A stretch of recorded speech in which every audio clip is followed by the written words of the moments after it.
கிறிஸ்துவுக்குள் மிகவும் பிரியமானவர்களே, இந்த நாளிலும் உயிருள்ள சாட்சி நிகழ்ச்சியின் மூலம் உங்களை சந்திப்பதில் என் இருதயம் கர்த்தருக்குள் மிகுந்த மகிழ்ச்சி அடைகிறது. உங்கள் எல்லாருக்கும் இயேசு நாமத்தினாலே அன்பின் வாழ்த்துக்கள். மாத்திரமல்ல, நம்முடைய கிராஸ் டிவி நிலையத்திற்கு திருப்பூரிலிருந்து அன்பு சகோதரர் சண்முகம் வந்திருக்கிறாங்க. அவங்களிடத்தில் அவங்களுடைய வாழ்க்கையில் கர்த்தர் செய்த ஜீவனுள்ள சாட்சிகளை நம்ம கேட்க போகிறோம். இயேசு நாமத்தினாலே அன்பு சகோதரர் சண்முகம் அவர்களுக்கு இயேசு நாமத்தினாலே அன்பின் வாழ்த்துக்கள். கிராஸ் டிவிக்கு வந்ததில் ரொம்ப மகிழ்ச்சி. நீங்கள் இருக்கிற திருப்பூரில் தான் இருக்கீங்க. நியர் கொடுவாய். திருப்பூருக்கும் அதுக்கும் எவ்வளோ தூரம்? 20 கிலோமீட்டர் டிஸ்டன்ஸ். 20 கிலோமீட்டர் தூரத்தில் இருக்குது. ஆனால் உங்களுடைய பிஸ்னஸ் எல்லாமே எனக்கு திருப்பூர் தான். இப்போ கிராஸ் டிவி நிகழ்ச்சி உங்களுக்கு பிரயோஜனமாக இருக்குதா? கிராஸ் டிவி நிகழ்ச்சியில் எந்த நிகழ்ச்சி நீங்கள் அதிகமாக விரும்பி பார்ப்பீங்க? எந்த நிகழ்ச்சி மூலமாக கத்த உங்கள் கூட பேசியிருக்கிறார்? காலமே தேவனை தேடுங்க நிகழ்ச்சி மூலிமா என்னை தொட்டார். சரி. நான் எந்திரிக்கிறப்ப முதல்ல எந்திரிச்சதையுமே எந்திரிக்கும் போதே உங்கள் வாய்ஸோடு தான் எந்திரிப்பேன். பல போராட்டங்கள். ஸோ அந்த இதில் ஆறுதலான வார்த்தையாக அவங்க வார்த்தை வந்துச்சு.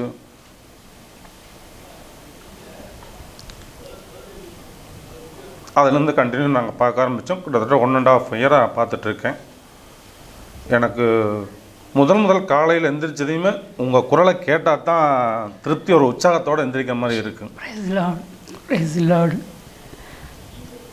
உங்களுடைய சிச்சுவேஷன் பிரச்சனைகள் நடுவில் இருக்கும் பொழுது அந்த காலமே தேவனை தேடும் நிகழ்ச்சி கண்டிப்பாக ரொம்ப ஆறுதலாக இருந்துச்சு. அதுக்கு பின்னாடி உங்கள் லைவுக்கு நான் என் ஒய்ஃப் கூப்பிட்டு பேசிகிட்டு இருப்பா அப்படிங்க. ஆமாம், அடிக்கடி கூப்பிட்டு பேசிகிட்டு இருப்பா அப்படி. பட் நான் ஆஃபீஸ் போகிறதுனால எனக்கு பேச முடியாது. ஒரு ட்ரிப்பு கான்ஃபரன்ஸ் காலில் நானும் உங்களோட பேசுகிற மாதிரி வந்துச்சு, சுச்சுவேஷன் வந்துச்சு. ஸோ அந்த அன்னைக்கு நீங்கள் பேசுனது நேருக்கு நேர் நான் உங்கள்கிட்ட பேசுனது ரொம்ப உற்சாகமாக இருந்தது. எனக்கு ஒரு மனத்துக்குள்ள ரொம்ப கஷ்டமான சுச்சுவேஷன். இந்த டைமில் உங்கள் பேச்சு கேட்கும்போது நிறைய ரிலீஃபு. ஸோ உங்களை பார்த்தே ஆகணுங்கிற ஒரு வைராக்கி எனக்கு வந்துச்சு. லாக்டவுன் பீரியடில் எல்லாருமே வண்டிக்கு பாஸ் எடுத்து தான் போகணும் அப்படின்னு கண்டிஷன் இருக்கும்போது கூட நான் பாஸ் எடுத்து வச்சுட்டு அந்த டைமில் உங்களை பார்க்க முடியாத ஒரு சுச்சுவேஷனை நீங்கள் ஒரு சுச்சுவேஷன் வேறு பக்கம் போகிற மாதிரி இருந்துச்சு. நான் அது இருந்தாலும் பாஸ் கட்டானாலும் பரவாயில்ல, என்னை தேவனை கொண்டு சேர்த்துவாருங்கிற நம்பி கூட பாஸே இல்லாமல் நான் வந்தேன். யாரும் என்னை கேட்கல, நான் பாட்டுக்கு வந்தேன். அந்த அன்றைக்கி வந்து உங்களை பார்க்குற அளவுக்கு எனக்கு ஒரு சந்தர்ப்பம் கிடச்சிது. அதுக்கு முன்னாடி ஜஸ்ட் ஒரு வாரத்துக்கு முன்னாடி ரொம்ப போராட்டம் எனக்கும் என் ஒய்ஃபு பிள்ளைகளோட சேர்ந்து. நாங்கள் எல்லோரும் சேர்ந்து ஒரு குடும்பத்தோடு தற்கொலை பண்ணிக்கலாமாங்கிற ஒரு எண்ணத்தில் இருந்தோம். அந்த டைமில் வெள்ளிக்கிழமை காலையில் 11:30 ஃபஸ்ட்டு கால் எனக்கு உங்கள்கிட்ட பேசுகிறதுக்கு எனக்கு கிடச்சிது. நான் தான் கூப்பிட்டு ஃபஸ்ட்டு பேசினேன். நிறைய மாற்றத்தை உருவாக்குற அளவுக்கு உங்கள் பேச்சு அந்த அளவுக்கு பயங்கரமாக இருந்துச்சு. எனக்கே சொல்லி கொடுத்த மாதிரி, என் ஃபேமிலிக்கே கொடுத்த மாதிரி இருந்துச்சு. அதே அன்னைக்கும் கூட்டின அப்பாயின்மெண்ட் கேட்டேன். புதன்கிழமை எனக்கு அடுத்த வாரம் புதன்கிழமை எனக்கு வந்துடுங்க எங்கள் மாதிரி எனக்கு அப்பாயின்மெண்ட் கொடுத்துருந்தீங்க. அந்த அன்றைக்கு அப்புறம் வர முடியாமல் போச்சு. சனிக்கிழமை 29th லாஸ்ட் மந்த்து 29th உங்களை வந்து சந்திக்கிறாங்க. உங்களுக்கு பாக்கியம் கிடச்சிது. ப்ரைஸ் தி லார்ட். இல்லை, உண்மையாகவே அந்த டைமில் வந்து நீங்கள் வர முடியாத ஒரு சிச்சுவேஷன். என்னுடைய தம்பியுடைய மாமா தவறிட்டாங்க. அந்த புதன்கிழமை நாங்கள் போக வேண்டிய ஒரு நிர்பந்தம் ஏற்பட்டது. அதனால் சனிக்கிழமை சந்தித்தோம். ஆனால் நீங்கள் சந்திக்கிறதுக்கு முன்னாடி அவ்வளவு மனதளவில் குடும்பமாக எல்லாருமே பாதிக்கப்பட்டு ஒரு தற்கொலை தான் முடிவு அப்படிங்கிற மனநிலைமைக்கு நீங்கள் போயிட்டு.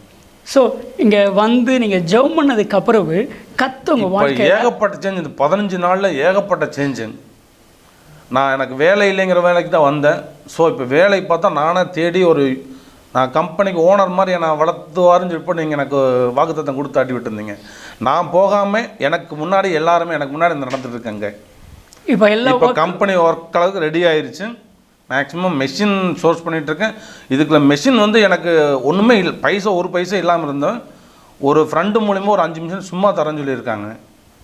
ப்ரைஸ் தி லார்ட். இந்த ஒரு 15 நாளுக்குள்ள அதுபோக நேற்று ஆஃபீஸ் என்ன பழைய ஓனர்கிட்ட போய் சும்மா ஏதாச்சும் பார்க்க போனதையும் அவர் பார்த்துட்டு ஒரு 4 மிஷின் 5 மிஷினை என்கிட்ட எடுத்துகிட்டு போய்க்கிங்க அப்படின்ட்டு. அப்படி என்கிட்ட 200 மிஷின் இருக்குது, நீங்கள் ஒரு 4 மிஷின் 5 மிஷின் எடுத்துகிட்டு போய்க்கிங்க, நல்ல முறையாக இருந்து தொழில் பண்ணுங்க அப்படின்ட்டாருங்க. பெரிய ஆச்சரியம்.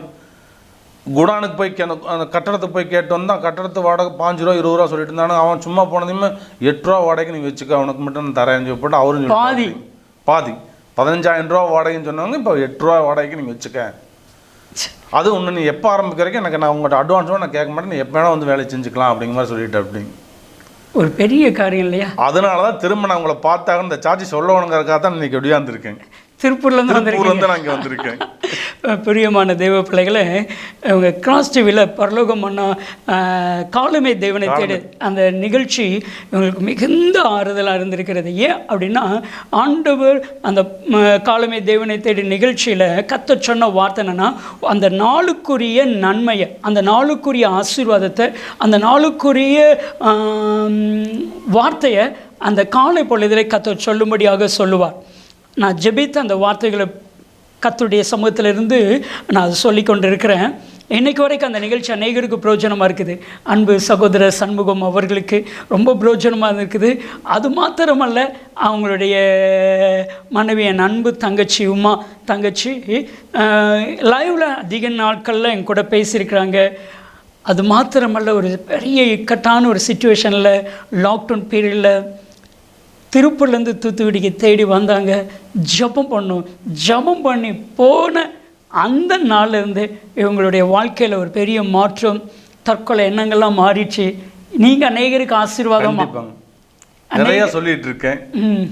எங்கள் மூலிமா எங்கள் பக்கத்தில் நான் இதில் வேறு விக்கிரகத்தின் நடுவில் தான் நான் எங்கள் வீடு இருக்குங்க. என்னை சுற்றி இருக்குங்க பூரா விக்கிரகத்தும் நாங்கள் மட்டும்தான் ரசிக்கப்பட்ட ஃபேமிலியாக இருக்கோம். ஸோ எங்களுக்குள்ள அந்த அளவுக்கு நிறைய போராட்டங்கள் பார்த்தீங்கன்னா தான் நாங்கள் இருந்துகிட்ருக்கோம். இருந்தாலும் இப்போ எங்களை கேட்டு நிறைய பேர் இதை பார்க்குற அளவுக்கு ஆகிட்டாங்க. ஏன்னா உங்கள் லைஃப்பை பார்க்குறாங்க. கண்டிப்பாக எங்கள் லைஃப்பை பார்த்து இப்போ நாங்கள் ரொம்ப ஹாப்பியாக இருக்கோம். குழந்தைங்க வந்து எல்லாருமே சந்தோஷமாக இருக்கோம். ஒன்று இன்றைக்கி நான் என் குழந்தைகள் கூட்டி வர முடியாத சுச்சுவேஷன். அதுக்கு பதிலாக எங்கள் அண்ணன் வந்திருக்கா, அப்படி எங்கள் அண்ணன் ஃபேமிலி வந்திருக்காங்க. வெரி குட், ரொம்ப சந்தோஷம். இன்றைக்கி நீங்கள் கிராஸ் டிவிக்கு வந்து இந்த சாட்சியை பகிர்ந்து கொண்டதுனால மிகுந்த மகிழ்ச்சி. இந்த சாட்சி வந்து பிஸ்னஸ் பண்ணுற தெய்வ பிள்ளைகளுக்கு ஒரு பலனாக கண்டிப்பாக, ஏன்னா என்ன போல் இருக்கிறவங்களுக்கு கண்டிப்பாக ஒரு பிரயோஜனமான நிகழ்ச்சியாக இருக்கும். ஆமாம், ஏன்னா இன்றைக்கி பிஸ்னஸ் பீப்புள்ஸ் எல்லாருக்குமே நிறைய இக்கட்டான சுச்சுவேஷன்.